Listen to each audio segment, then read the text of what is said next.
এইভাবে ফোল্ডার তৈরি করছি। এখানে ফোল্ডার তৈরি করার সময় প্রচুর সময় লাগছে, কম সময়ের মধ্যে কিভাবে অনেক ফোল্ডার তৈরি করতে হবে, কোনো সহজ পদ্ধতি থাকলে স্যার একটু বলবেন।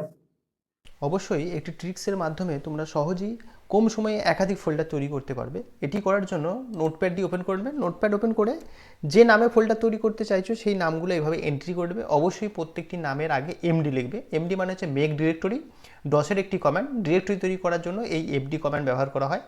ডস মোডে যেটাকে ডিরেক্টরি বলা হয়, উইন্ডোজ মোডে সেটাকে ফোল্ডার বলা হয়। এরপর ফাইলটিকে সেভ করে নেবে। সেভ করার জন্য তুমি তোমার নির্দিষ্ট এই লোকেশনে সেভ করে নেবে। আমি এটা ডেস্কটপে সেভ করে নিচ্ছি।